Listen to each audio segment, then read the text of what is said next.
Hello, my spooky friends. My name is Cassie, And I'm Caitlin. and welcome in to I'd Survive.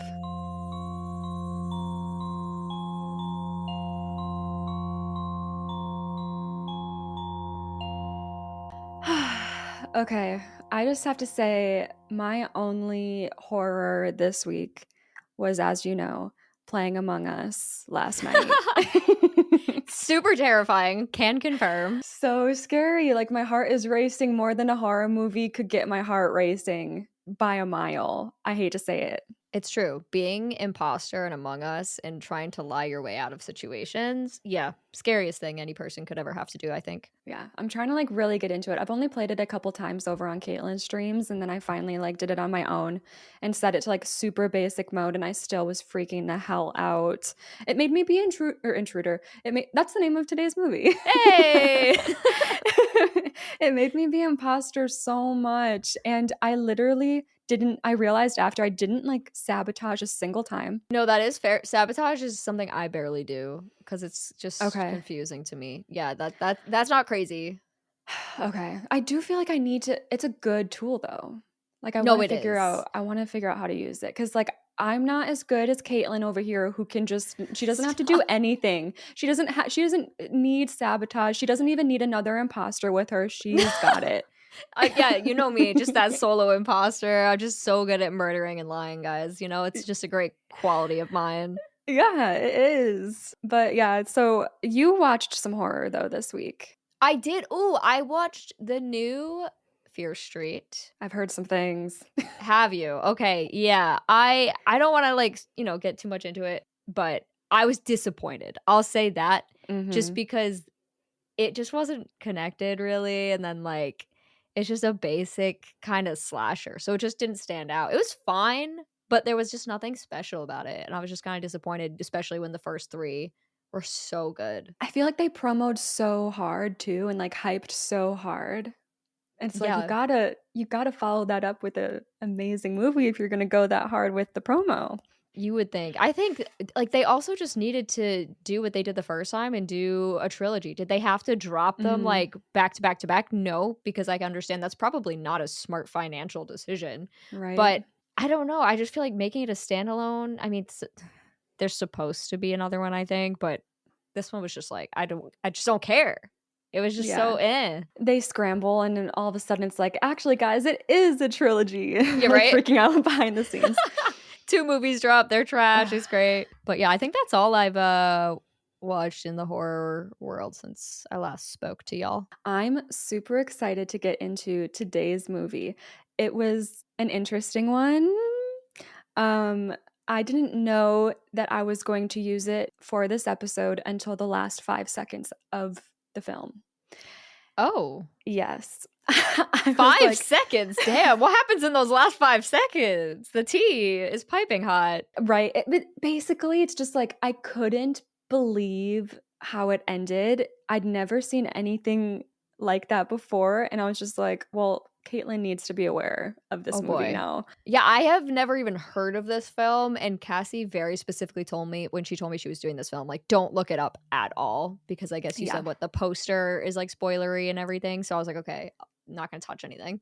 Yeah, I'm gonna get deeper into that later on. Okay. This is very 80s though, because we're in 1989 for this movie, which I think we're both realizing is a very fun horror decade. Which Oh yeah. obviously all the horror people out there are yeah, duh, but but we're semi new to the situation. All right. Yeah, Give us a break. So, Intruder was directed and written by Scott Spiegel. It's also based on the short film that Scott directed 10 years prior in 1979. And Scott Spiegel has a good friend named Sam Raimi. I know that name. Why do I know that name? Best known for being the creator and director of the Evil Dead trilogy. Ah, yes. Okay, that checks out. As well as the director of the Tobey Maguire Spider-Man trilogy. I had such a crush on Tobey Maguire when I was a kid. Just throwing that out there. I had such a crush on him. I was like, oh, I'm so in love with Spider-Man. Peter Parker. That's so cute. No, that's so funny because I know you're not a huge superhero movie person. Mm-hmm. I'm not either. Yeah. But I also had an emotional attachment with that first Spider-Man film. Right? I don't know what it is. Those were just like I loved those. Well, the first two I loved. The second one isn't core memory, but first for me, I was like, love so much. So good. So yeah, Scott and Sam became friends in high school and went on to be involved in each other's projects from there. Sam Raimi is actually in the movie's cast. Like he's Oh, acting. really? Which I Okay, didn't know cool. he acts, but he has a decent amount of acting credits. I think he's one of those like directors who often acts in his own stuff in a small ways. Gotcha. Yeah. That makes sense. So yeah, he's gonna be playing someone named Randy, and then also Sam Raimi's brother Ted Raimi is also in it, and he's gonna be playing someone named Produce Joe. Oh, Produce Joe. Hell yeah. And Scott Spiegel himself is in it, credited as Breadman. Yes. What a legend. And not done yet. Oh boy. Scott and Sam have been friends with Bruce Campbell since high school as well. Bruce Campbell, he's been in a million things, but for the sake of context, you would probably best know him as Ash, the main character from Evil Dead. Oh, okay. Wait. So the only Evil Dead that I've seen is 2013. Oh, really? You haven't seen the Yeah. OG? Are you ever gonna check that out? For sure. I have Okay. I have so many things to catch up on. It's crazy. That's a fun one. That Evil Yeah. Dead is like a great a great trilogy, and it's great when it comes to like practical effects. That's my thing. Oh, yeah, okay. Yeah.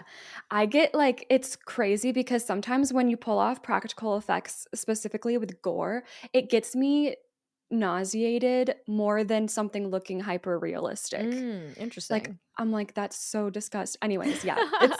It's great. So we got like a whole high school friend group just coming together, Love and that. it's a passion project. They're just having some fun. Like imagine just going to your little friend group and being like, "Hey, let's do a horror movie." Okay. Okay, so you and me win. All right, right. I'm Let's do down. it. I'm ready. So this movie is categorized as a slasher. Cool. That's it. Just Love that. straight slasher. It has a 6.3 rating on IMDb. That's pretty good. Yeah, and it received an overall positive reception from critics who particularly loved the uniqueness of the setting, which is a grocery store. Ooh. Yeah, isn't that Okay. fun? I Oh, think that's that's so so fun. fun. Also, I'm just realizing your Hard Eyes episode that we did last week, Yes. it did the one day trope. Yes. We are also doing the one day, we're doing technically the one night trope. Ooh. Okay, this sounds Yeah. fun. I'm liking the vibes. Yeah, the vibes are, I saw, literally, all I saw going into this was like slasher and it takes place at a grocery store in one night. Like, yes. Yep. Thank you. Mm-hmm. So we start with the moon high in the sky. It's pitch black outside, and we get an establishing exterior shot of Walnut Lake Market. Normal looking, kind of rundown grocery store. Alrighty. We're nearing closing time, but there are still a couple customers, so a voiceover comes over the intercom telling everyone that the store will be closing in 15 minutes, so please check out in a timely manner. We cut to Jennifer and Linda, both working their respective cash registers. They're also clearly good friends because they're gossiping away while they work. I think everyone's supposed to be like mostly high school age on the staff. Okay. You can never tell. It's the 80s. They look 25. Facts. As Jennifer is checking out a customer, Linda asks her if Dave has asked Jennifer out yet. Dave is another worker at the store, and Jennifer responds saying, "No, he's still seeing Carrie." And Linda's like, "Nuh-uh, I heard they just broke up." Ooh. And this customer is still just standing there, like he's an old man and he's looking between these two girls feeling scandalized right Oh now. my gosh, I'm sure. The tea is too hot for him. Mm-hmm. He literally goes, "Am I interrupting something?" And Jennifer's like, "No, you're good." And the guy's like, "Well, I could hear everything." Oh, Like he feels like guilty that he's like hearing this tea right now. guys, I can hear what you're saying right now. You might want to whisper a little quieter. Yeah. Jennifer's like, "Nope, sorry. Here's your bag. Have a good night." All the items fall through the bottom of this man's bag. No, this poor man. He just scrambles to pick him up and he leaves, and the girlies are giggling. Like there's very much a tone set that everyone on the crew like is just young and it's a high school job and you're just Yep. having a good time. Right. Once they're done laughing, Jennifer heads off to go round up some carts in the parking lot, which by the way is the worst job in the okay, that's dramatic. It's the worst still. Have you ever had a job where you have to like round up the carts in the No, parking have lot? you? Yes. Oh my I god. in college I worked at PetSmart for a bit. Oh. People are so rude. Like, why? It's True. like snowing out. It's a blizzard outside, and I have to go chase down a cart like that's falling in a ditch on the side of the parking lot. Like, just put it, guys. People, uh, put your carts in the cart deposit Uh-huh. place, I've please. never not done that. Like, Me either. I can't imagine just being that inconsiderate. Just be like, "I'm just gonna leave this in the middle of the parking lot." Oh my god, it happens all the time. That's crazy. While Jennifer's out in the parking lot, we see in the foreground of the camera a man a good distance from her just standing there and watching her. Of course. Of We love course. it. We love it. Dun dun dun. Dun, dun, dun. But then we cut to a straight on shot of him in all his glory. He's standing there with a cart, smoking a cigarette, white t shirt, leather jacket, and a mullet. Oh, Okay. wow. We An see image. him. Yes. 80s bad boy. Okay. Yeah, for real. Jennifer doesn't see him though, and eventually she finishes up before making her way back into the store. Back inside, the main lights are starting to turn off, signaling closing time. Jennifer's checking out a customer now, really pushing the closing time. And when she wishes him a good night, he exits the shop with his groceries, and behind him, the guy from the parking lot is revealed. Like he's standing there at the register now. Ooh, okay. Jennifer starts to say hi, like out of instinct, but then she registers who this man is and she recognizes him. Oh. He goes, "Long time no see." And she addresses him, and we find out that his name is Craig. Craig. What a name. Craig asks her, Craig. It's such a jab at the Craigs. I don't know. Craig is a weird name to me. I'm so sorry. So Craig asks her, "How come you haven't returned my calls?" And she comes up with an excuse saying, "I haven't checked my answering machine in 2 days." Which, like, W excuse. I wish we had freaking answering machines. So true. Still. Yeah, you're right. We can't use that anymore. You like can't say your voicemail's full because Yeah. that's a lie. You can't say, "Oh, I was away from the phone for 2 days." Yeah, nope. But he doesn't believe her, and at this point, her friend Linda is clocking the energy from the next register over and is just keeping an eye on the situation. Craig is telling Jennifer how he's been writing her letters to the point that his hand is permanently cramped. Oh my god. And Jennifer's just like, "Sorry, dude, this just isn't a good time." And he slams his fist down on the counter and starts shouting, "When is a boy. good time, Jennifer? A year from now? Maybe 2? You don't know what I've been going through. And what's worse is you don't even care." Oh my god. Oh my god, he's throwing a temper tantrum. Yes. Linda calls over asking Jennifer if there's a problem, and Craig turns on Linda and tells her to fuck off. So Linda's offended, and she presses this little button that calls for help in the manager's office. Okay, yeah. Which I didn't know that was a thing. Any register I've ever worked, that I never had a button that like I could just press and it's like security or like I need help or something. I feel like I've heard of that, but yeah, no, I've never experienced it either. I think that's smart though. No, definitely. This is where we meet Bill and Danny. They are not high school students. They're 2 men, probably in their 40s to 50s, and they're the co-owners of the store. So they both are in the office, the manager's office upstairs, and they hear the alarm ring out from Linda pressing that security button. And Bill starts to walk away from whatever business stuff he and Danny are currently pouring over, but Danny is like, "Hey, where do you think you're going?" And Bill is obviously like, I'm going to check on the girls." Yeah. And Danny's like, "They have no reason to be pressing that button. Finish looking over these contracts, then you can check on the girls and we can start closing up the store." What? What is the point of the button if you're just gonna sit there and not listen to it?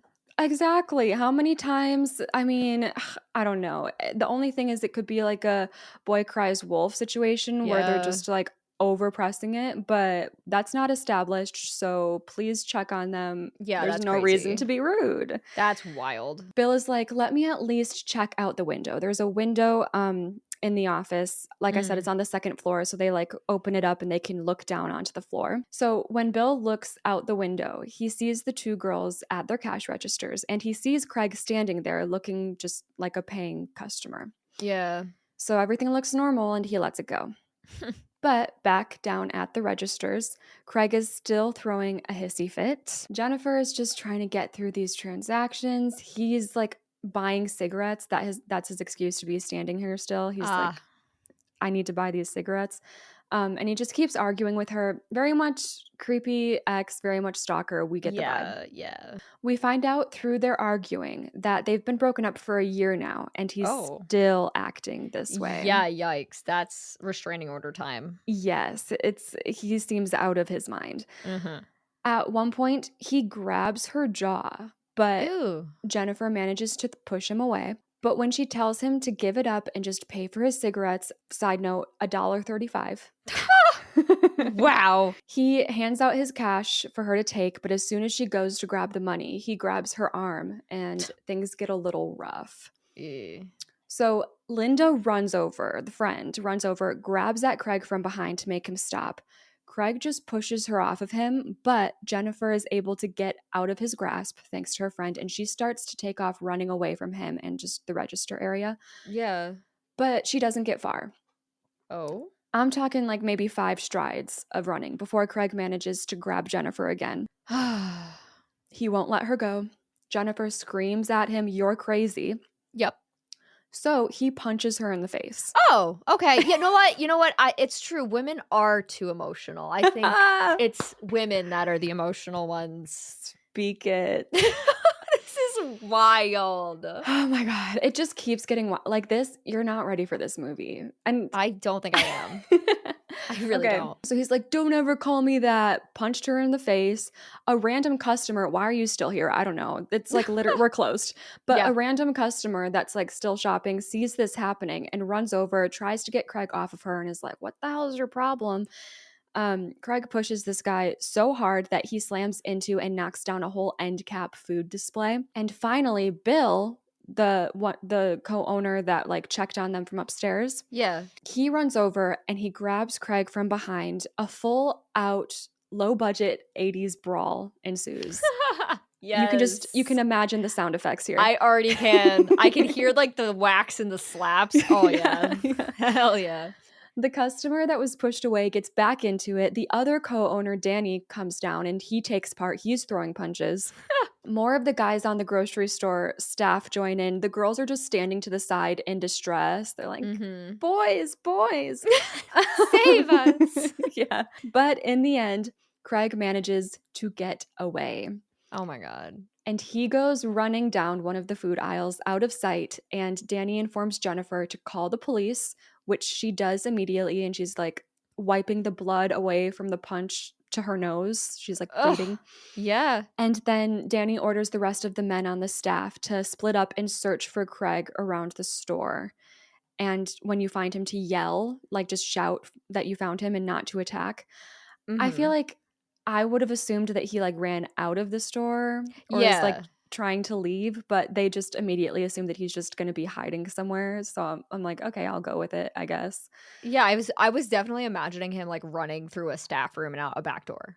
But, Yeah, you yeah. know. So there are a lot of guys on this night crew. We have Randy, we have Bub, and like I said, Dave, the one that Mm. Jennifer's into. Yes. They're looking all over the main floor in the back storage rooms. Of course, there has to be one of those meat rooms where like meat is hanging on those giant hooks all over. Of course, yes. I wonder what might happen there at some point. Ew! I didn't even think about it. Oh man. Damn it. There's suspenseful music, creaks and thuds that amount to nothing for a lot of our search party. Ah, yep. But then at one point, when we're following Dave, he gets jump scared in one of the back storage areas when someone comes sliding down this like giant chute that I think is meant for produce deliveries or garbage. I don't really Oh. know. They like, but like throughout the whole movie, people keep on sliding down this chute and they often are like carrying boxes when they do it. And I'm just like, I'm confused about it, I but didn't just accept it. Yeah, I didn't think people would be in the chute, but sure. I think you're not supposed to, but like they just do it anyway. Oh, I mean, you know what? I could see myself being like, "Oh, a slide," Yeah, yeah, and yeah. also using said chute. So, Yeah, I would be on there for sure. So yeah, he gets jump scared when someone comes sliding down that thing, and Dave is like, "Holy shit." And then he realizes it's just Joe, Mr. Produce Joe. He was not out front when everything went down, so he's got no idea what's going on. He just has like a carton of watermelons that he's about to go cut up, and Dave freaks out for a second there and is like, "Oh my god, I thought you were Craig." And Joe's like, first of all, the 80s accent, I don't know if this is how I imagine a lot of 80s people talk in movies. I see it so much, but I'm going to try to imitate how this man talks, and Oh. it's so 80s. California 80s. Okay. Oh. So he's like, "Oh my god, I thought you were Craig." And he's like, "Craig who?" And Dave answers, "Craig Peterson." And Joe puffs up his chest. Side note, he's definitely like, he comes off as a total geek, like scrawny little nerd. Mhm. But he puffs up his chest and is like, "Hey, I remember him. One time we got into this fight and I totally kicked his ass." Oh. Oh, I see. You know the I do. accent. I'm I happy it's do. dying out. Yep. Oh, I know. You're so right about that. Dave's like, "Yeah, well, we just got into a big fight with him up front in the store. He's in here somewhere. So if you see him, keep your eyes peeled." Which I'm like, wow, great advice. If you see him, keep your eyes peeled. That is a poorly written line. I'm just gonna be so Yeah. honest. Joe's like, "Oh shit, he's here, like right now." And Dave nods and walks off, and Joe's just left standing there, like looking around, like, shucks, ain't no way like he's about to take on Craig Peterson, but he focuses on his watermelon. He just keeps working. Good for him. Back out on the floor, Jennifer is carefully and quietly walking down one of the aisles looking out for Craig, and suddenly an arm like pops out and goes to grab her through the aisle, like through Ooh, the yeah, yeah, food. yeah. And she jumps and freaks out, but it's just one of her asshole coworkers, Tim. Always a Tim. It's always a Tim. Always. And he's just trying to mess with her. So Jennifer yells at him, and Boss Bill and another coworker of hers, Bub, comes running over to see what's wrong. She tells them that it's just Tim messing with her. So Tim gets scolded. And then Bub is like, "Wait, guys, there's one place left that we haven't checked. I bet he's in the attic." The And attic? which, like, why would he go there? Like, Yeah, right? why not just run away? Why? I don't Yeah, know. there's many a door. Yeah. But yeah, Bill goes, "Up where I caught you guys smoking that wacky tobacco." And The I don't know. wacky tobacco. And Bub laughs and nods, and Bill tells him to come with him to the attic then. And Bub's like, "Whoa, wait, shit. Like, why me?" He's scared, but Mm. he follows Bill anyway. I just want to say I'm throwing out like a lot of names right now, and don't be worried about keeping them straight because not even the movie itself could keep them straight.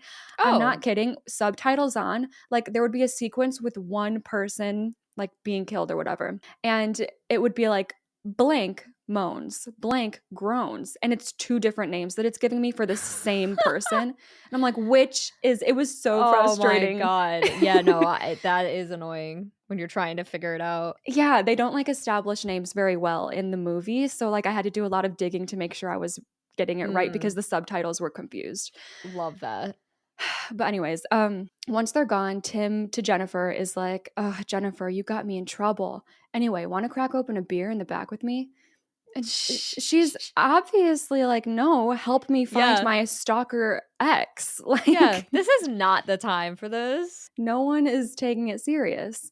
So, cut to Bill and Bub. Bill is climbing up the ladder to the attic, and when he makes it to the top rung of the wooden ladder, it completely pops off in his grip and he Ooh. falls back down to the ground. So, he's just like, "Well, if Craig is up there, he's going to have a hell of a time trying to get back down now."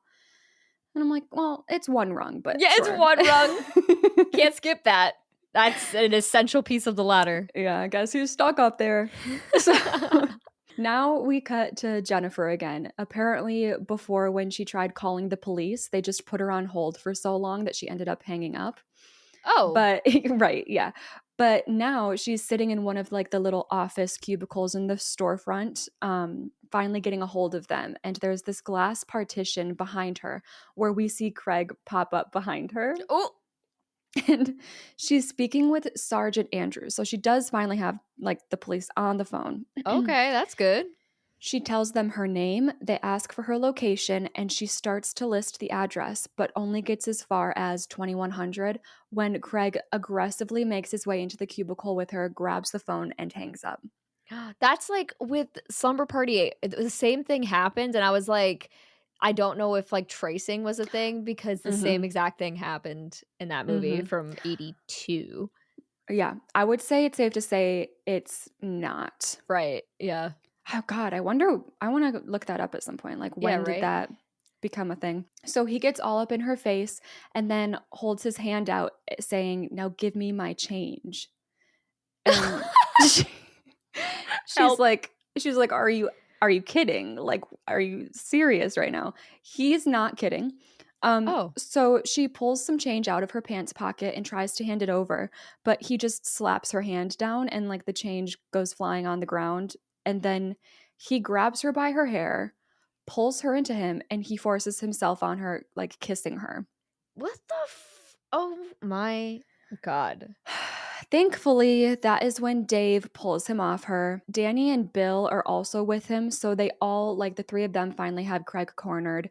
Dave keeps him restrained, and after Danny tells him off, like warns him not to come back here and everything, they manage to throw him out of the store. Jeez. At this point in the night, the doors are locked, so they had to like Okay. unlock and relock the front door when throwing him out. Right.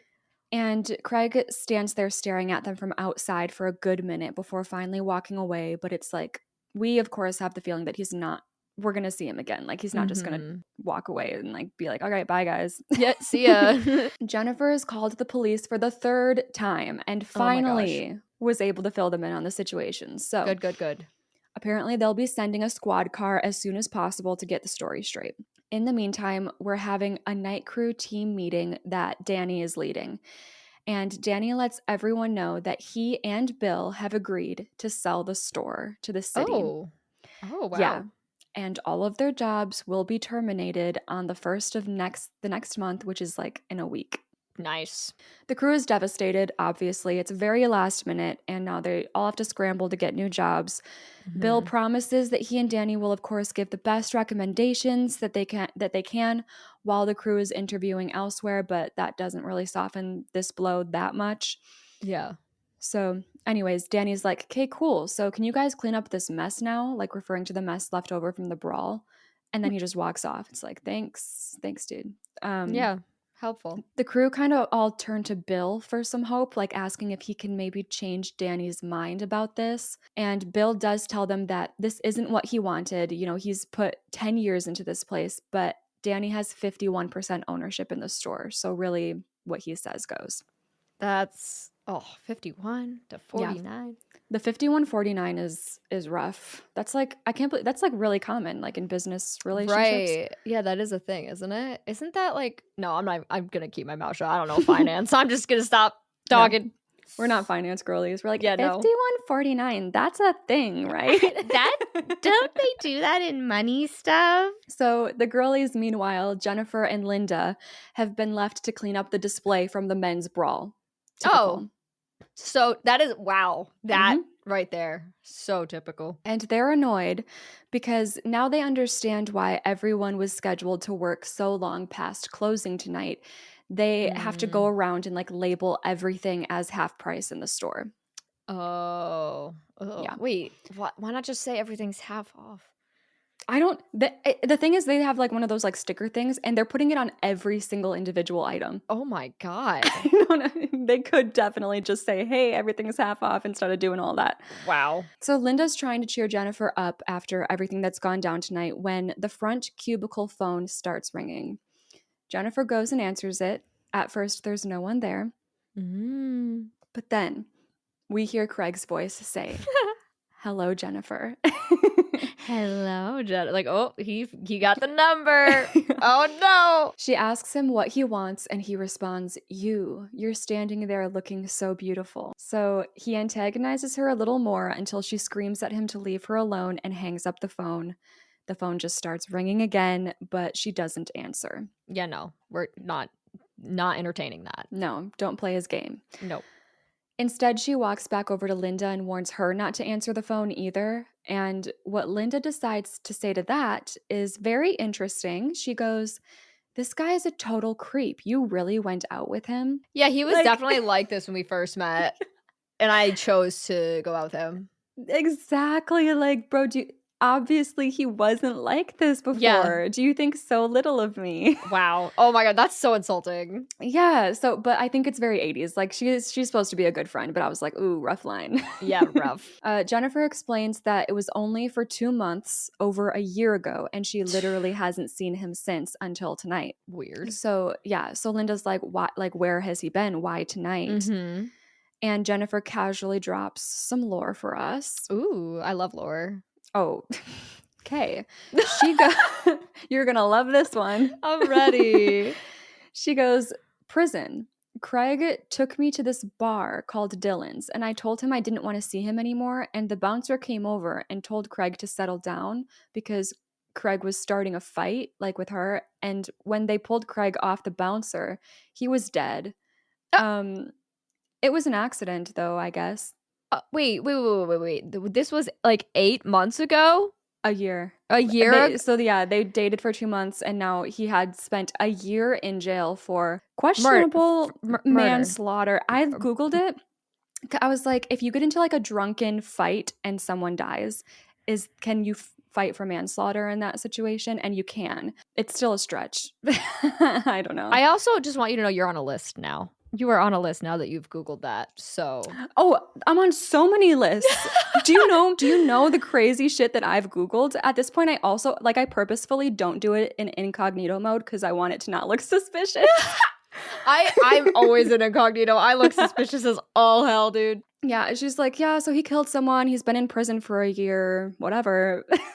NBD, I guess. Yikes. Also, by the way, during her whole explanation, the camera pans and we see that Craig is just standing outside the front locked doors, like staring inside. So Awesome. we're not surprised. It's like, No, yeah, we're not. We're not, but we would like him to go away now. yeah.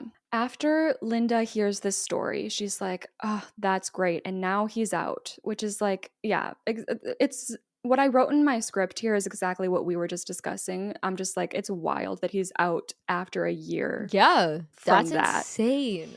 The phone starts ringing again, and Linda's like, if Craig keeps calling you, he's going to have to take some abuse. So she struts on over and answers the phone and goes off. She's like, look here, shithead. If you call here one more time, and then someone starts talking on the other end, and it's not Craig. You Of know the drill. course. Uh-huh. They're like, Linda, what? What's going on? And Linda apologizes, and we realize that this is her boyfriend, Teddy. Oh, He's just calling Teddy. to ask Teddy. The I names love in that. this. I love Teddy. Okay, we love Teddy. We hate Craig's. So sorry. It's true. No, yeah, her boyfriend Teddy is just calling to ask her if she can bring some beer home. And so Oh. she agrees and she fills him in on what happened tonight, of course, and is just like, yeah, I'll explain it better when I'm home. They exchange I love yous and they hang up. Mm. We cut to Jennifer sweeping up some of the floor, and when she looks over, she notices that someone wrote something on a savings sign at the end of an aisle. And it was obviously Craig because it says, Jennifer, I love you and I will do anything to get you back. He wrote it on a sign? Like, how did he know she was going to see it? It's like a piece of paper sign. It's not like huge. It's like a standard piece of paper. This guy's got weird tactics. Just saying. Yeah. So she grabs the paper sign, she crumples it up, throws it on the floor, and she sweeps it up with the rest of the trash. Mm-hmm. And after sweeping, she heads to the back to take some Tylenol because Girlie's got a headache. Fair enough. Yeah. She's having trouble opening the bottle, though, of Tylenol, but don't you worry because some cheesy 80s romance music kicks in. And Dave comes sliding down that big chute. Oh, here he comes. And he walks over and is big macho man for her, opening the pill bottle. Wow. They bond over the fact that they both are like stressed over needing to find a new job. Mm-hmm. And then of course he goes, listen, Saturday night I'm having a few people over. Maybe you'd like to join us. And she asks if he's still seeing Carrie, and he says no. Then he switches up his pitch and he goes, listen, actually, why don't you and I blow off everyone else and just do something you and me on Saturday? Ooh, okay. Okay, T. Jennifer is screaming on the inside, but she plays it cool. She says she'd like that. It's a date. Okay, cool. Chill. Yeah, we're totally chill. We're totally chill about it. Yes. I'm always chill about things like that. Always. No big deal. Mm-hmm. And then from down the hall, we hear a stern voice go, "Dave, get back to work." And Dave looks up, worried that he's been caught out by Danny, but then laughs when Bill comes into frame, who apparently he just does a great Danny impression, like it's an inside joke. Ah, I see, I see. And we very much get the feel that Danny is like the big bad boss and Bill is Mhm. like the boss that's also your friend. It always goes Right. that way. Yeah. So, anyways, Bill asks Dave if he can bring out a bunch of baked beans and pineapple because he wants to make a display that he's going to call the Fart Blossom Special. Oh. So, Y maybe we're veering on the side of like a boss that tries too hard to be your friend. yeah, that might be what's happening here. Yeah. But when Dave goes off to grab the pineapple and baked beans, Bill tells Jennifer that he really appreciates all the work that she's done here. Like everyone, it does come off as like everyone's kind of a goof, like goofing off all the time. And she kind of Mm, takes it serious. So she's like really good here. And he's like, I'll make sure to recommend you. I know someone like there's a grocer who's hiring at the moment and I'll put in a word and whatever. So she's yeah. grateful for that. Good, good. Out on the floor again, Linda and Bub are talking about how Bub used to be good friends with Craig. And Bub goes, "He used to be really cool. I don't know why he went nuts. I figure it's because his old man died. That must have really freaked him out. And he started getting into hard drugs after that." So it's like, okay, lore drop, but also I don't care that your dad died, Craig. Like, don't kill Yeah, people and don't stalk your exes. exactly. You know, like, sad backstory, but that's not an excuse, my friend. Yes. Yes. The lore doesn't. Oh, what? Oh, what do you I, mean? I forgot about this extra detail. Oh, dear God. The lore doesn't stop there, though. Bub continues and goes, "Me and him got into it one night, and I swear to God, if my brother hadn't hit him in the head repeatedly with a blender, he would have killed me." Wait, what? Wait. Okay, there's, like, actually so much to unpack because So, he tried to kill you, yeah. but your brother was there with a blender, of all things, almost Uh, killed him. Like, what are we doing in this I town? don't know. And Linda focuses on a specific detail that I would also focus on. She's like, "A blender?" Yeah. And Bub goes, "Yeah, a Hamilton Beach blender." Oh, you know what? Actually, I take back all my judgment. It's the Hamilton Beach. Okay, yep. That's what those are for. Right, true that. Bill's voice comes on over the intercom announcing that it's break time. So we cut to the break room. Everyone's gathered around except Danny, presumably working in the office upstairs. Joe, presumably still working away with he's been wearing like headphones, blasting music this whole time in the back, like Mm, cutting up his produce. mhm. Linda, who Jennifer says is shopping, like just like probably getting the beers for her boyfriend and like whatever else Oh, she needs yeah, to yeah. take home. So those are the only three that are missing. Otherwise, everyone else is here. So it's still pretty packed. Anyways, they're like all complaining about how the police still haven't arrived because it's kind of been a minute. Yeah, where are they? Dave goes, "They're almost as slow as the fire department." And Bill is like, "Whoa, hey, watch yourself, Dave. I was a volunteer fireman for many years." And they they Cool. Cool story, bro. they ask him like why he stopped, and he explains that firefighters get called out for more than just fires. Like they get called out for accidents too. Mm, And apparently the last accident that they were called out for was enough to make him give up the job. yeah, I could never. No, oh my god, no. No. But of course, everyone around the table is like, "Well, what happened? What was the accident?" He explains that him and the rest of his team were all sitting down to some dinner when they got called out for a bad car accident. So everyone drops their food except firefighter Parker, who just takes his whole burger right along with him. Hmm. And I mean, low key mood, okay? Yeah, why not? As long as you're still being efficient, take that E- burger with you. Exactly. It's not slowing us down. And the first thing they see when they get to the scene is a headless corpse laying Hmm. right in the middle of the road, and they can't find the guy's head. Oh. A side note, the energy of him telling the story is also very 80s. Like, this it's just everything's peak 80s in this. Yes. Because like he's telling it like it's just this entertaining, crazy story. Like the vibe is like, and then we couldn't find his head. Ah. Ah, so funny. Yeah, and everyone's, like, giggling along, and they're like, "Ah, ew." It's like, "Okay, guys." So the story continues.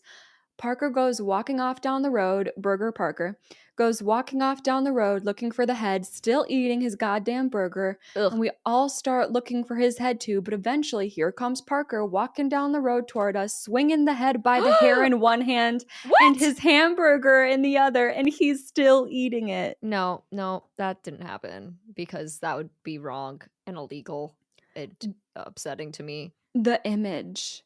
The image is horrific. That's not no, you're not mentally Actually, well. You're not no. mentally well if that's a no. And low-key, none of them are because they're all like, ah, ha ha ha, That's not crazy. funny. That's not remotely funny to me. The story is ended when we suddenly hear some banging coming out from the floor. And we all go out there, and Oh. it's the police. Oh, good. Okay, true. Yeah. They're finally here. 2 cops have shown up to get the story, and we tell them, we fill them in. Mhm. And they're like, oh, well, Craig's out on parole now, so bye. And they leave. No. See, okay. Yeah, this is what we love about the 80s, I think, is this level of protection from the police. It's Wow. we see Jennifer's nose is still bleeding. Yeah, and they just said, "Oh, well, we can't do anything about that." Where's the assault charges? Yeah, right? Exactly. Oh, well, we let him out, and, like, there's a grace period, so, like, he can't get in trouble right now. So, Yeah. we'll just let it go. Linda, meanwhile, has been doing more than just a beer run. She's like full on grocery haul, and apparently it's like the end of her shift. Or I don't know if it's the end of her shift or she's just taking her groceries out to her car. Mhm. And gonna keep them there until she leaves. But yeah, so she buys her own groceries at the register and then heads out to her car in the parking lot, arms full with the bags, and she's about to put them in her trunk when she sees a couple crates tumble over against the building by themselves. Ooh. So she's on edge, she's looking. Obviously, she calls out, "Who's there?" Mhm. The music starts to pick up. We're stressed. Linda is stressed. She just opens up the trunk, starts putting her groceries away in there.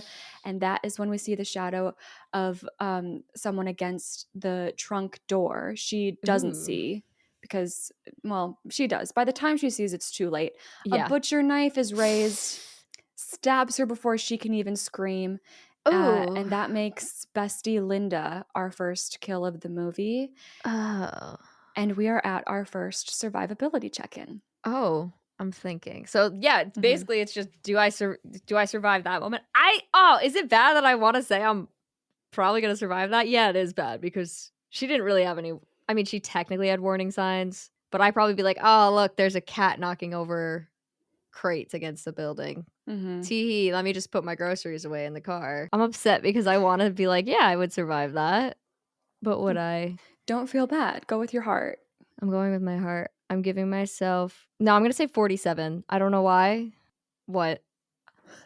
What? So I went 82.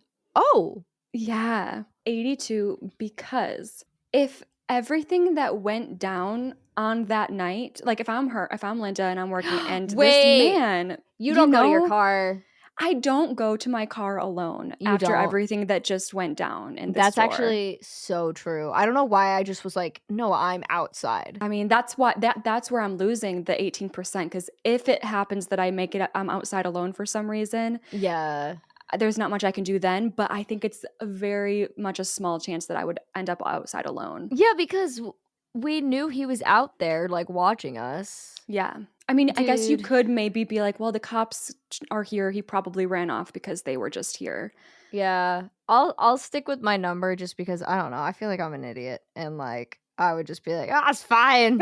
I'm just gonna run out there real quick, guys. Don't worry about it. I'll be right back." I'll stick with my number, but that's just because I know I'm an idiot. Poor Caitlin. R.I.P. So back inside in the manager's office, Bill is trying to get through to Danny one last time to convince him to keep the store open and not let the state bulldoze it next week. Danny's not having it. He's just demanding that Bill sign the damn contract like he should have already done. And Bill finally gives in and signs it. Oh. And when Bill leaves the office, he slams the door so hard that like a framed photo of him and Danny falls off the wall and onto Danny's desk, which Ooh. Danny looks at for a moment before tossing it in the trash. Oof.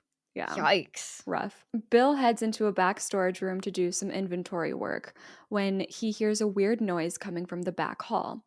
So he follows the noise and sees the doorknob on the door leading out back is like twisting back and forth from the other side. Oh, yep. Yep, yep. Love, love, love. So he grabs a hammer and he decides to go investigate. Okay, at least he grabbed a hammer. Yes. Yeah. I love that. I'm such a power in numbers girly. Like I would never, even if I had a weapon, like if I can like go and grab someone to help me out, that's what I'm gonna do. Yeah, But I don't yeah. know, maybe that's more of like a woman's way of thinking, honestly. Yeah, that's probably true, honestly. So during this series of events, we keep cutting to Jennifer in the bathroom. She's cleaning up her nose that is still bleeding. Oh my And god. of course, she like takes her shirt off at one point because the blood has dripped down her chest, like under her shirt. Oh, yes. So she doesn't see him, but we can see that Craig is watching all of this from the bathroom window. Ew. And it's like above a stall. Super strange spot for a window to Oh, be. And it's one of those yeah. windows that's like sitting on the ground. It's like Yeah, where right.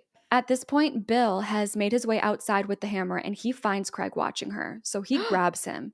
Yeah. And they get into it with each other. Yeah.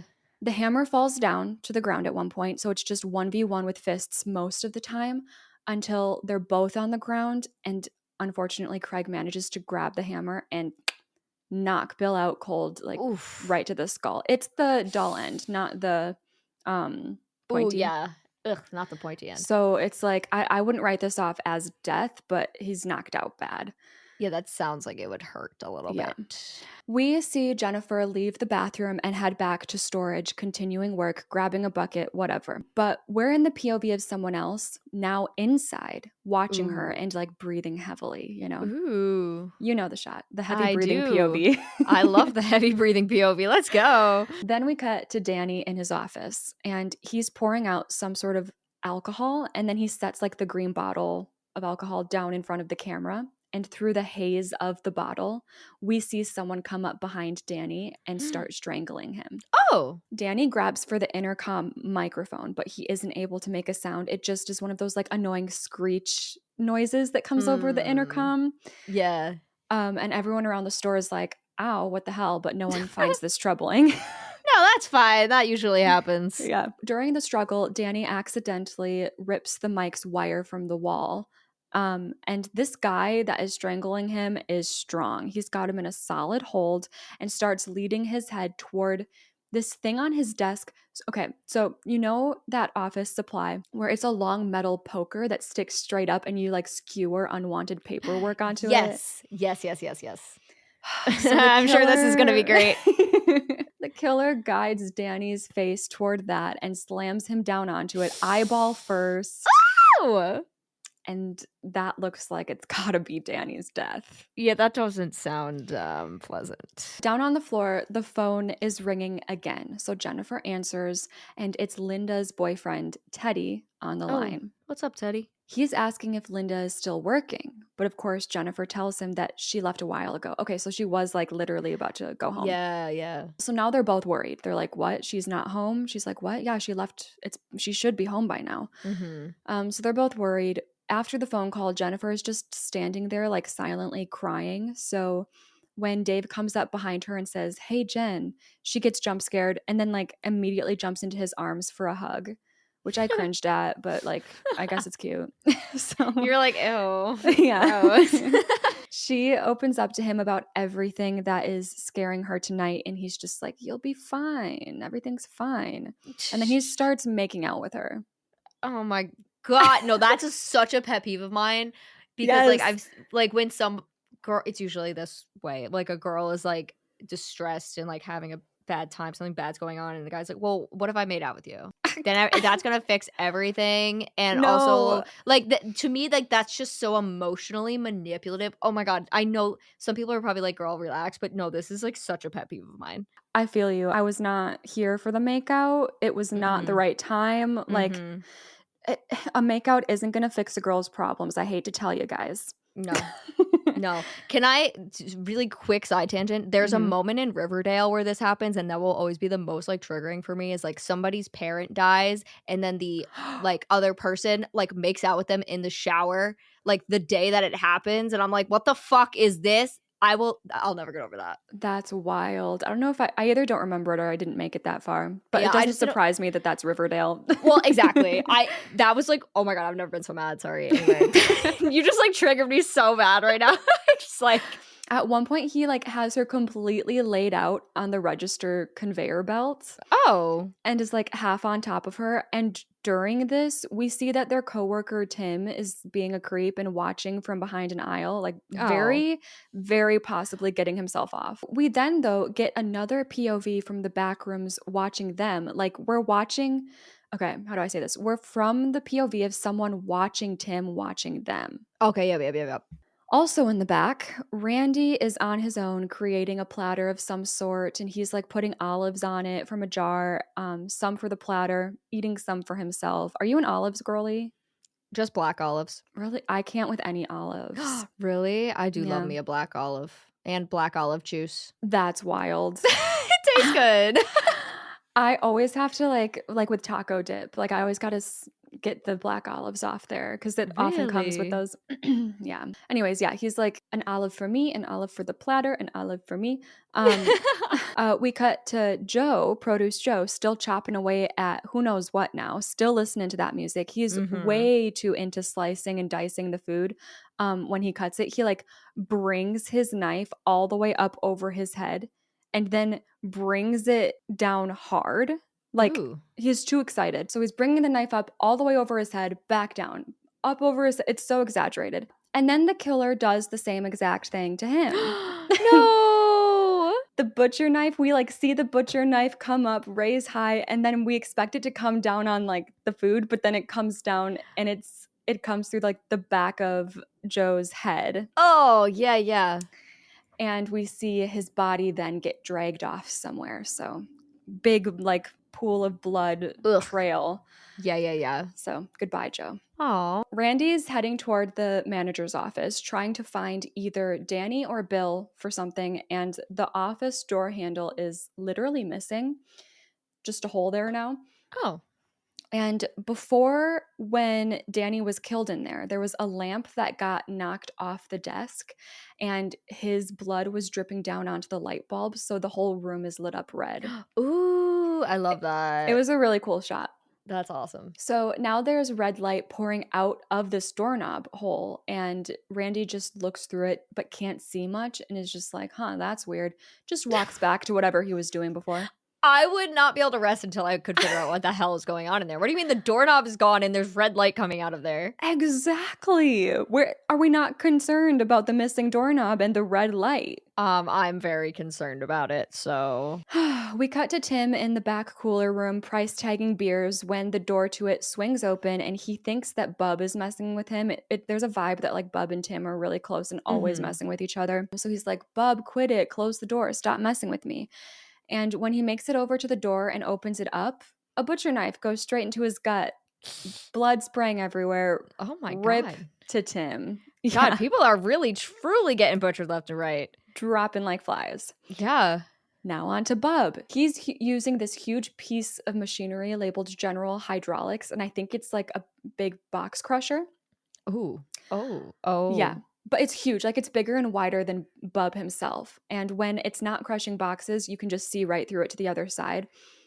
So he sees like the figure of somebody and he assumes that it's Tim messing with him. Uh-huh. So he calls out to them and like walks around trying to catch Tim. He's like, Tim, I know it's you. But then the figure disappears and Bub keeps looking and eventually stumbles across Tim. He sees him sitting up through the wall of beers in the cooler room on the other side. And Oh. like he's propped up. Yeah. And Bub's like, oh, wow, Tim, what a surprise. And Tim's looking pale and zoned out.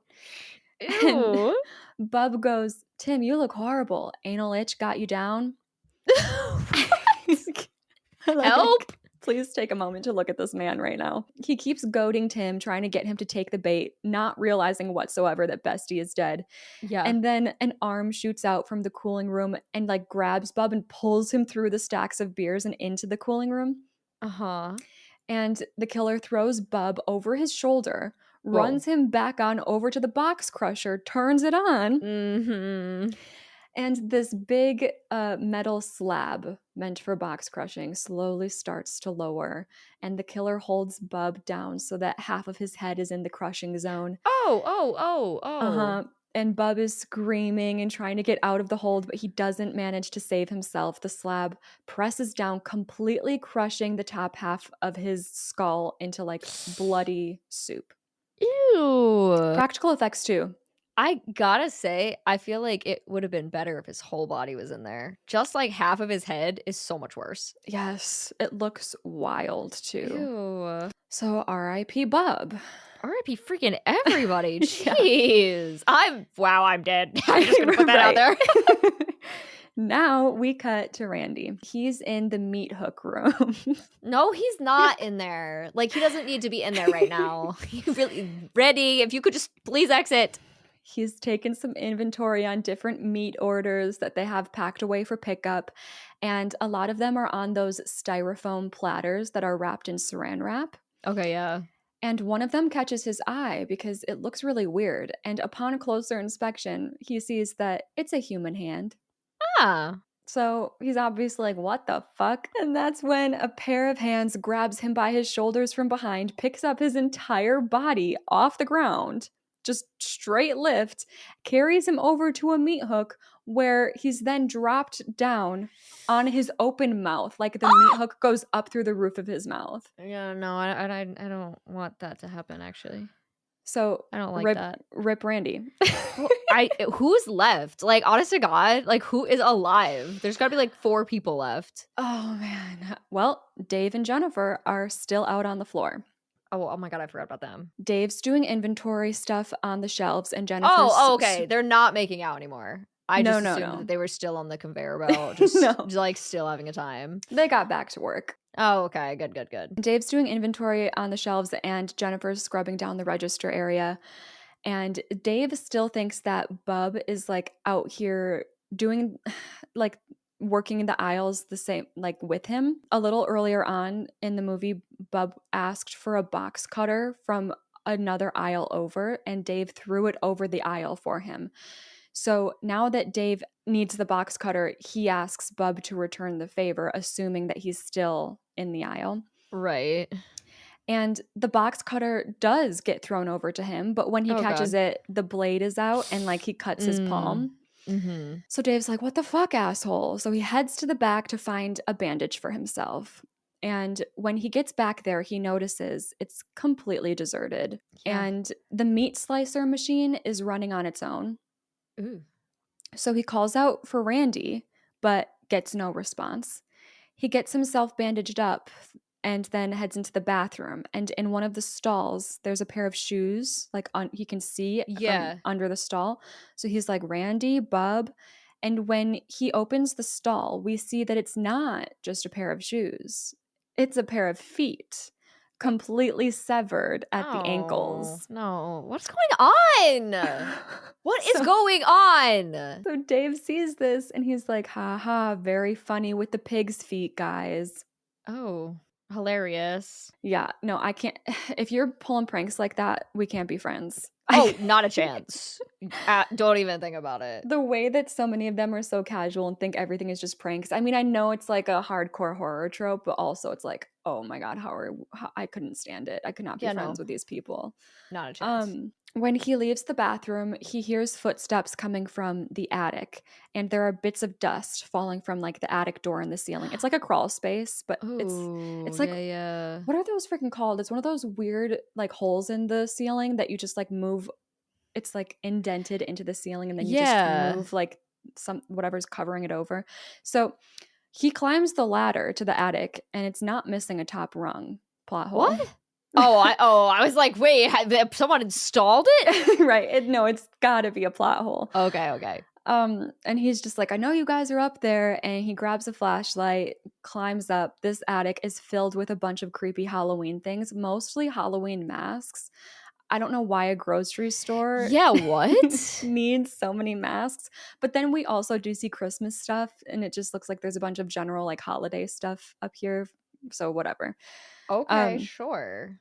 so Dave makes it all the way up, and some guy lunges out for him. He yells and jumps, and then he sees that it's Danny. Boss Danny is still alive, but bleeding profusely from his eye. What? Out of the corner of Dave's eye through an air vent that you can see down to the main floor, he sees Jennifer scrubbing down a register, and she can't see him yet, but Craig is walking down one of the aisles with his sights set on her. Uh-oh. So Dave's stressed because obviously Danny's like bleeding out in the attic, Yeah. and now he's seeing like down on the floor Jennifer's alone and Craig is like creeping up on her. So Dave starts screaming and slamming his fists on this air vent to warn her. She Mhm. can faintly hear something and she looks around a little, but she just is like, whatever, it's nothing, and keeps Oh, cleaning. yeah, Yeah. that's fine. Smart. So Dave can see that she's not hearing him. So he runs for the attic ladder and tries to leave, but Danny clings onto him and is like begging Dave to help him. How the hell did he get up there? Yeah, it's like he had to have been placed. Yeah, because he couldn't have climbed.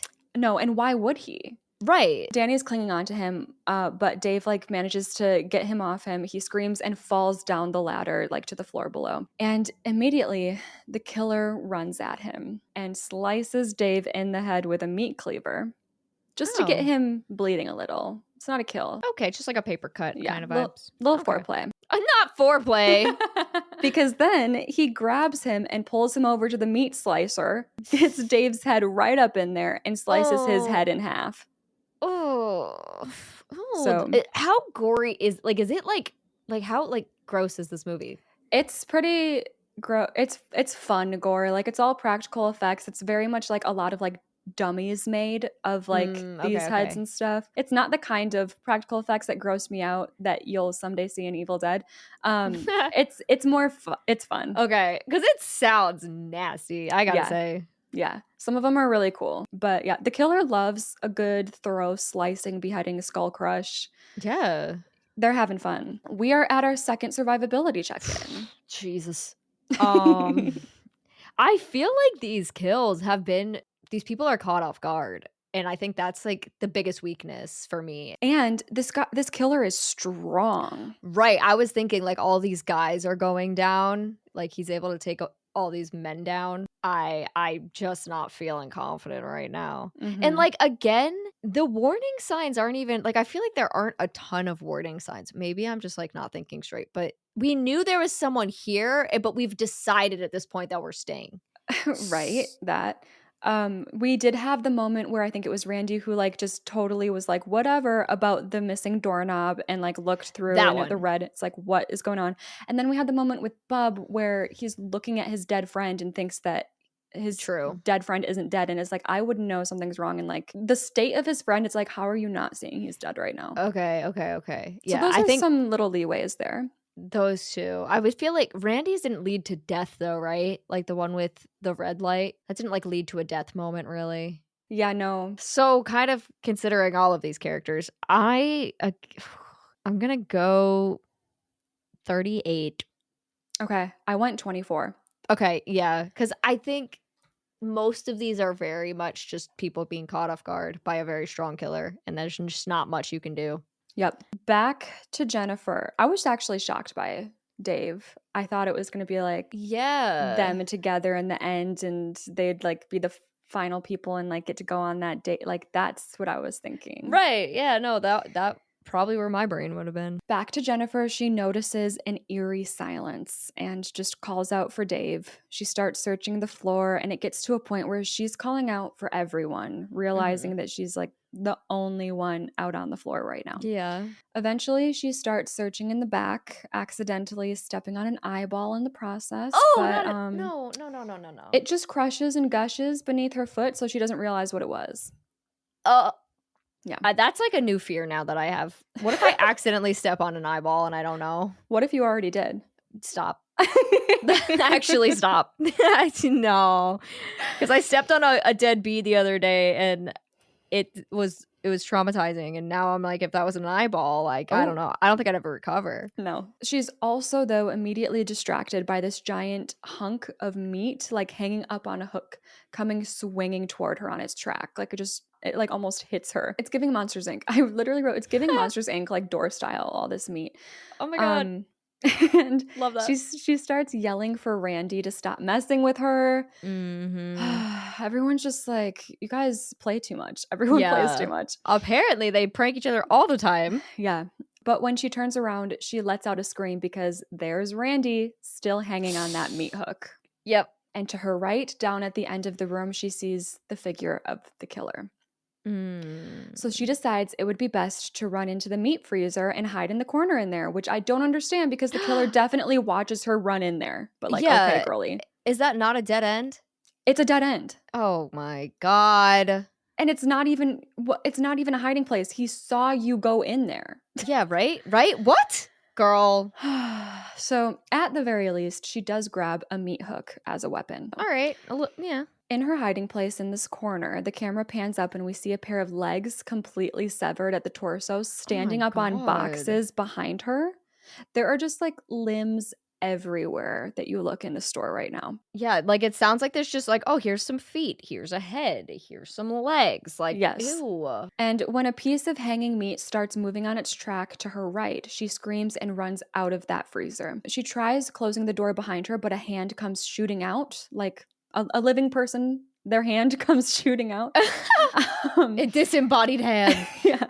And she keeps closing the door on the hand, but like this person is just not letting up. So she stabs the hand with the meat hook. Okay. Still doesn't give up. Still just like whatever, like not affected. Oh. Yeah, I'm dead. I'm sorry.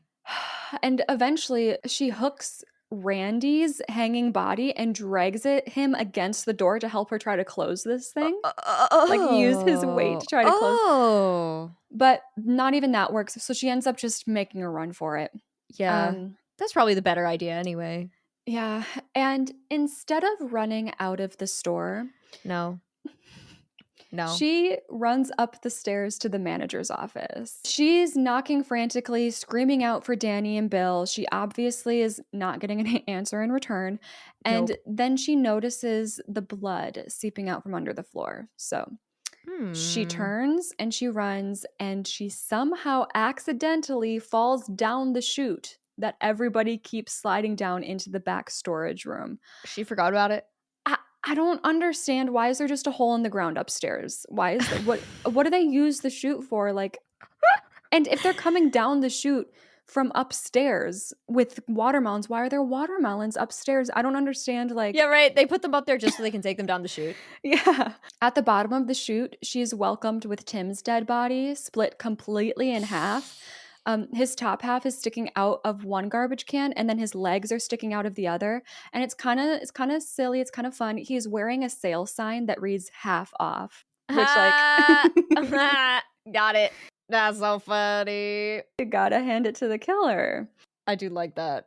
So Jennifer screams, and when she runs from the chute, she's greeted with more limbs and blood. They're everywhere. We get like a million sequences of her finding new body parts and bodies and limbs. And she's understanding that everyone has been killed. And she just she does still have that meat hook on her though. So that's good. Okay, She's managed to keep that. At one point, when she's in the beer cooler area in the back, the lights go out, but she sees headlights shining from up front. So she's like, oh my God, this is my chance. Yeah. We see some guy walk up to the locked front door. And then he's like, oh shit, they're closed. So he hops back into his friend's car.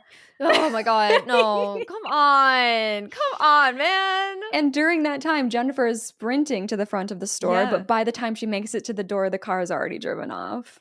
Wait, but why can't she just leave? So we'll discuss that. Okay. That is when Craig walks up from behind her. She sees his reflection in the glass door, and she turns and screams, "Let me go," and then stabs him with the meat hook.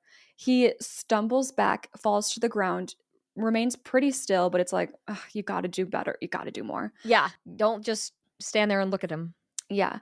But she does. She just stands there and she starts crying and she's like, Craig. Like, she feels bad. Uh, I, I mean, I guess murder should feel bad, yes. but also fuck that guy. Yeah. Like, I get like crying because you're like, oh my God, I can't believe I just did that at all. Yeah. Yeah. But like her reaction being like, Craig, No, oh, no, I no, no, hope no. he's okay. I'm like, No. well, No. she starts going a little crazy. She's talking to herself. She's saying she shouldn't have done that when she hears a noise somewhere in the store and she shouts, who's there? That is when we see Boss Bill come walking toward her and she starts laughing in like a frenzied relief at the sight of him. She goes Wait. running into his arms. Wait, what happened to... I'm trying to remember now. Boss Bill is the one who took the hammer outside and got into it with Craig. Oh my God, yes. But Craig knocked him out with the hammer. That's right. So she goes and hugs him, and he's like, there, baby. Everything is going to be all right. I tried to stop Craig in the back of the store, but the son of a bitch knocked me out with my own hammer. And Jennifer's sobbing about like how Craig killed everyone. And Bill's like, it's okay. Like, stay right here. I'm going to go call the police. No, I don't trust him. And then we see Craig's eyes open up. Like, it's a dramatic moment. It's like, Oh, boom. yeah. Like his eyes Yes. open. He's alive. Love that. So Jennifer's trying to calm down, but she notices that like, oh, for some reason, she has blood all over her hands and arms and shirt. And she looks up at Bill again, who's acting like he's on the phone with the police, like over at the desk. Yeah. But she sees, like, it's funny because he's turned one way looking at her at one point and he looks normal. But then when he turns the other way, he's just covered in blood. Oh, okay, I love that. So she connects the dots. She's like, shit, like, it's Bill. So she screams and starts running, and Bill, for some reason, thinks it would be best to jump on the registers and jump from counter to counter after her. It's so freaking goofy. I love it. It looks hilarious. He does manage on the last register to reach down and grab her by her hair and pull her into like the little register standing space. Ooh. And then he jumps down and like keeps her cornered. And of course, now is the time for her to ask why he did this. And yes. His answer is for the store. Danny was always the big boss. He always called the shots on every business deal until now. I couldn't let that son of a bitch take this store away from me. For the store? So like, okay, like that sounds like a motive to kill Danny. Like, what about the rest of the crew? Exactly. She asks him that. And Bill's answer to that is, I guess I just got a little carried away. It sounds like it, buddy. He had fun too. Yeah. He didn't just kill these people. He was like, "Ooh, look at this. We've got a box crusher. I can sever some feet, some heads.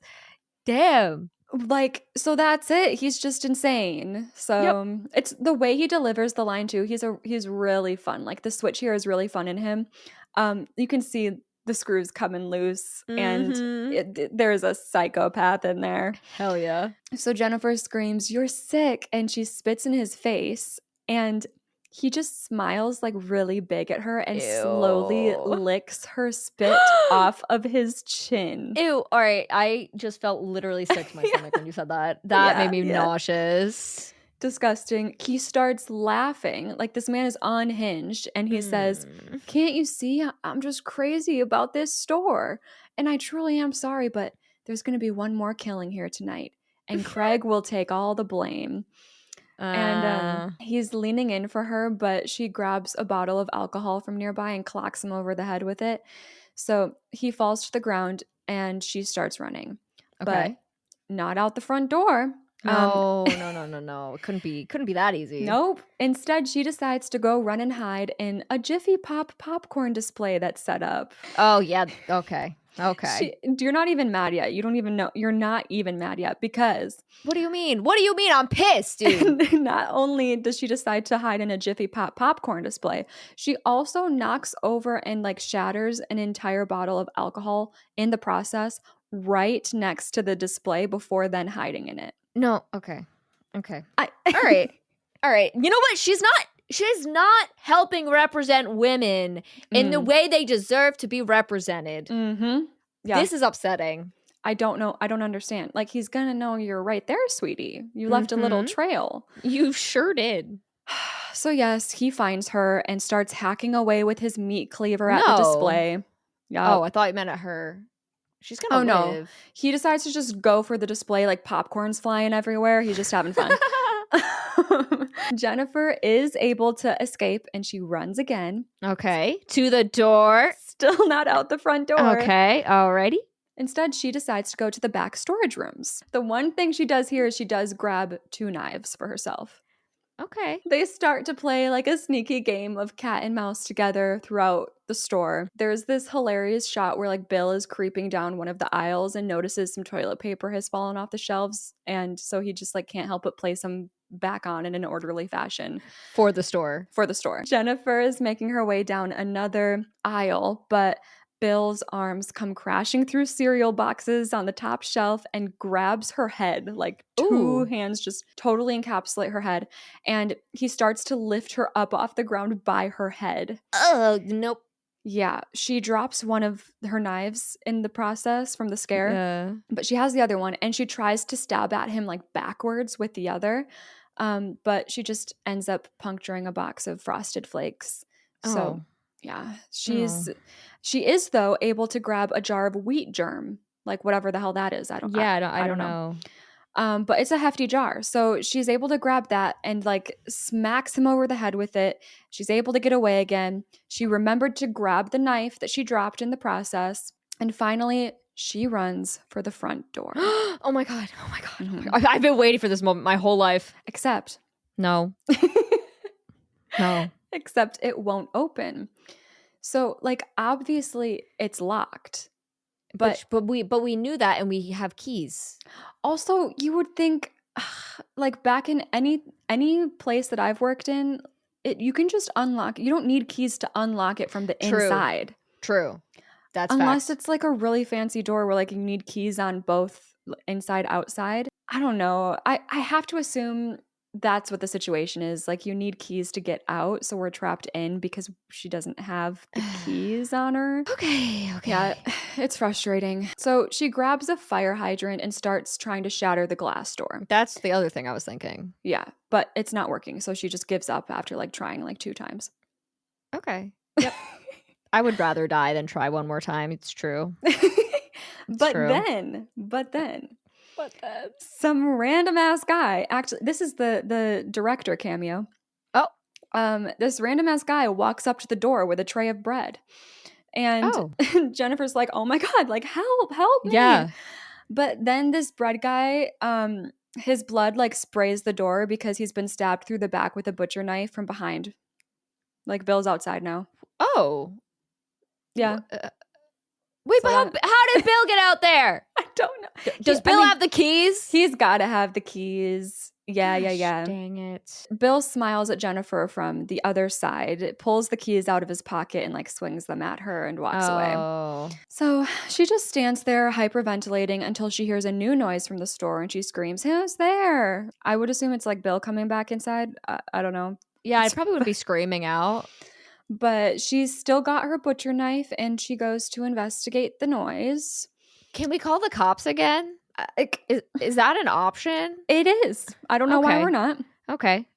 She hears someone calling out, "Help me, somebody help me."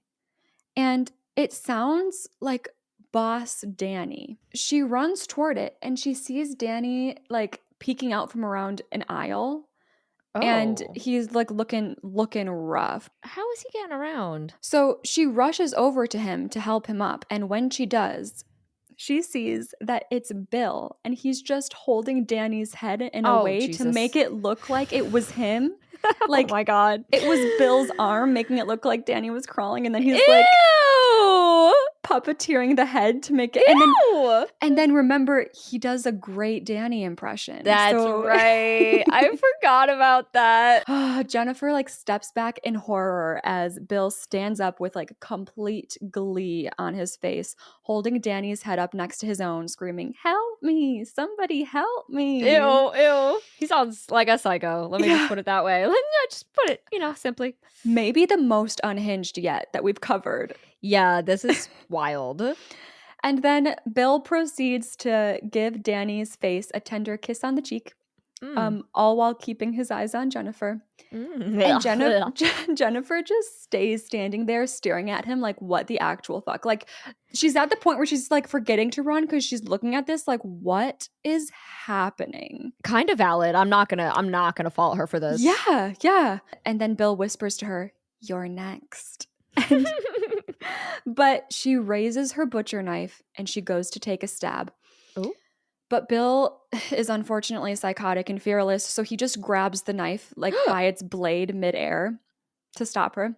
Oh. And it cuts his hand pretty bad, but he's not gonna die from that. So No. she starts to slowly back away from the aisle. Like, he won't let go of the knife. So she just is like, okay, back Yeah. away slowly. And that is when Bill No. starts What? What? Bill starts to walk slowly toward her, except now Girl, what is about to happen? now he somehow has oh no, let me pull myself together. He somehow has a burger in his hand now. Wait, wait. No. No, no, no, no, no, not the callback.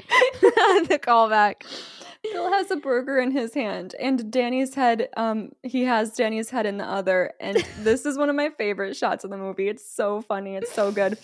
And it genuinely is creepy. Like, the actor is so good. Bill's like smiling nice and big and deranged. And he's swinging his arms dramatically at his side as he practically skips down this aisle. And he takes a bite of that burger and he goes, "Here comes fucking Parker walking down the road, swinging a goddamn head by the hair in one hand and his burger in the other." Oh my God. No, this is deranged, is what this is. Yeah. Deranged. And then he stops like suddenly and gets really serious and goes, "You're playing hard to get." And then she runs again. Mm-hmm. And this time she ends up running into the arms of Craig. Oh, Yes, still alive. okay. He puts his hand over her mouth and like pulls her to the side so that they can both be away from Bill. Mm-hmm. And I kind of hate this. Like, I don't want to make this guy the hero now. No, I don't either. But he explains to Jennifer everything that happened outside, how he saw that Bill killed Linda in the parking lot and he managed to knock Bill out with the hammer, but it wasn't enough, blah, blah, blah. The important part is that he tells Jennifer that he was able to break into the store through the bathroom window. So that's their way out. Right. Bill cuts off this Why are you laughing?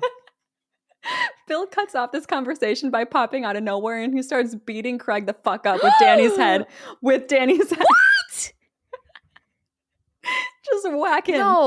No, my God. I'm disturbed at the things that are happening inside my head right now. Oh, my Lord. It's incredible. But Jennifer takes her chance to run to that bathroom. She makes it. She's opening that window. Meanwhile, Bill's got a confident, slow strut going on. Craig is knocked out from Danny's head beating. Oh my God. Ew, ew, ew. So Bill's like just slowly walking through the store. Meanwhile, Jennifer has made it out. She makes it out. She's outside. She runs to her car. She has her car keys on her. Yeah. She uses her keys to open the driver's side door, and Linda's dead body slumps out. So Bill left her a little present. She sure did.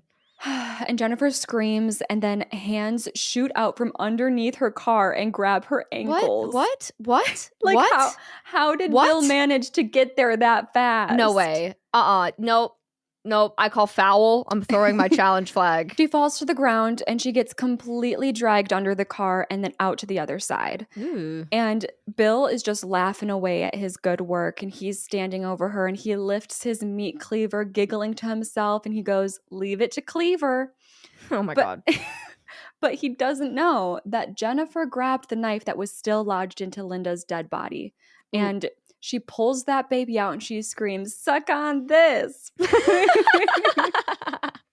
before successfully stabbing Bill in the chest. Ooh. He falls back, and when he hits the ground, the knife just flies out of him and then lands back on its tip in a box next to him. Oh. I don't know what that was about, but he's starting to bleed out. So good. Jennifer stands up, looks down at his body for a good 10 seconds. He ain't moving. So she runs to the nearby telephone booth, which is probably like 10 yards away at the back of the building, pretty close. Okay. She calls 911. The phone rings. They pick up on the other end, and she immediately tells them, "This is Jennifer Ross. I'm at 2100 Walnut Lake Road. This is an emergency. I need help." They ask if they need to send a squad car over, which, what do you fucking mean? Do we need to send someone? Dude, the same thing happened in freaking Slumber Party when they called the cops. They're like, do you want us to send the police? Well, somebody's been murdered. So, yeah, that'd be great. That would be awesome. The 80s were on something. They really were. Why else would I call the police?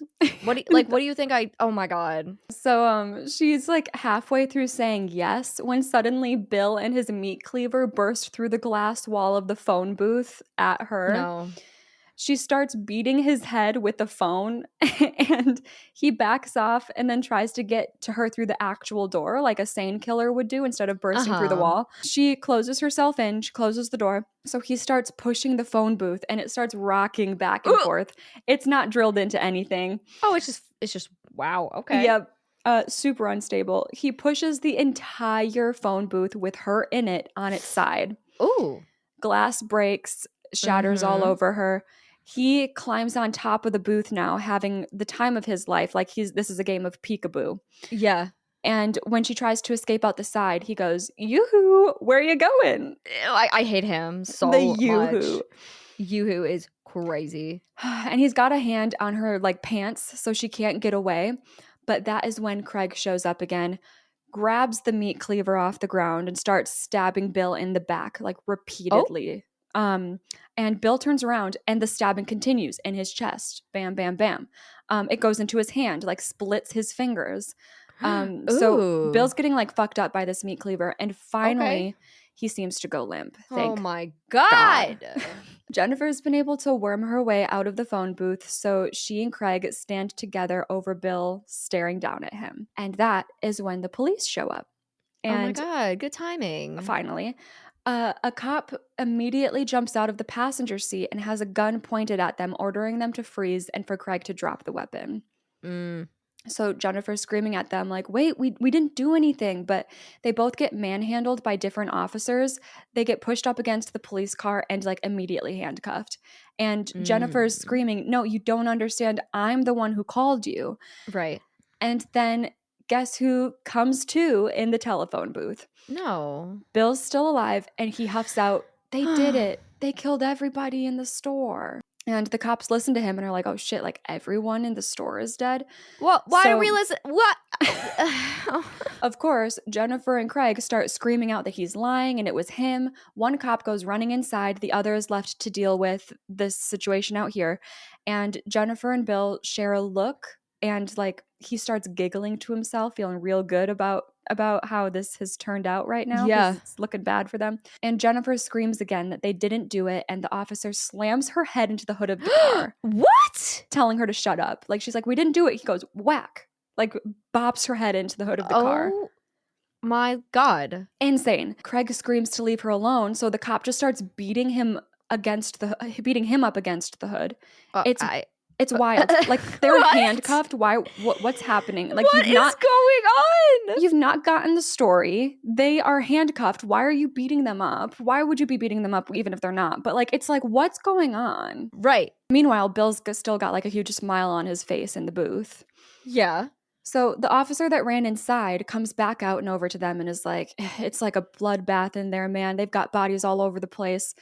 And Jennifer tries one last time, telling them that Bill is the one who did this. But the officer sighs and goes, "Nah, you're under arrest." And then he starts reading her and Craig their Miranda rights. And we get a zoom in shot on Jennifer's mouth screaming, "No!" And then the movie ends. No, it doesn't. No, it literally doesn't. That's not how it ends. What the fuck are you talking about? That's not how it ends. That's how it ends. No, it's not. I think you forgot to keep watching the last few minutes of the movie, Cassie. I like could not believe it. I was like, wait. What just happened? Wow. There's a lot of feelings that are occurring in my body right now. I'm just angry about everything. Everything, yeah. Yeah. In the first 2/3 of the movie, I was like, I'm definitely not gonna be using this movie because I thought it was Uh-huh. just like a boring, typical slasher. And like the reveal of it being Bill still wasn't enough for me to be like, oh, I might tell this Right. story. 'Cause you knew it wasn't gonna be Craig. It was just Yeah, like a matter of, okay, it's not gonna be Craig, who is it? exactly. And it made sense that it was Bill. I like Yeah. wasn't surprised. I probably, if you watched, like you would have known it was Bill before the reveal. So I was just like, but it was Bill's performance, just the wacky shit that he Mm. got up to when Yeah. his reveal happened. The freaking burger story in itself, like, Yes. No, the 3rd act was just so crazy. yeah, yeah. Holy crap. Hmm. It also pissed me off like nothing else. Like you said, I'm, like, holding on to Craig is not allowed any grace here. Him kind of being, Yeah, like, a good guy at the end, yeah.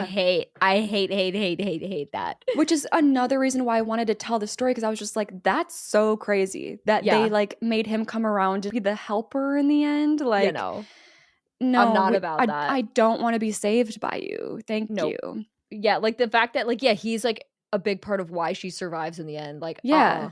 uh-uh. Yeah. Yeah. It was like Bill's performance where I was just like, oh my God, I might actually tell this. And then when it Yes. ended like that, I was like, oh yeah.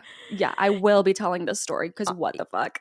that is the most insane ending to a movie that I've Yeah. ever heard. The frustrating thing is, like, I want to say, like, I'd survive this, like, easy, but there's so much bullshit. Like, Yeah. him being under the car. It's like, well, that shouldn't have happened. I know that man isn't that strong either, the way we see Yeah. him doing shit throughout this movie. Oh, because if he does magically appear under my car, okay, sure, but he shouldn't have. Yeah. I should have been able to get out. I should have been able to run. There's a lot of I should have been able to do this, but then like the Mhm. movie has like some silly little excuse as to why I couldn't do that. I Mhm. do think I'm making better decisions than her though. I Absolutely. I mean, she ran into a dead end being watched. Also, I don't think that it's like a big brain move for Craig to be like, I was able to get in through the bathroom window. Like, I fear I would Right. have figured that out way before. Same. I was thinking the same thing. That's not strong glass right there. Like, it's a crappy, like, little window.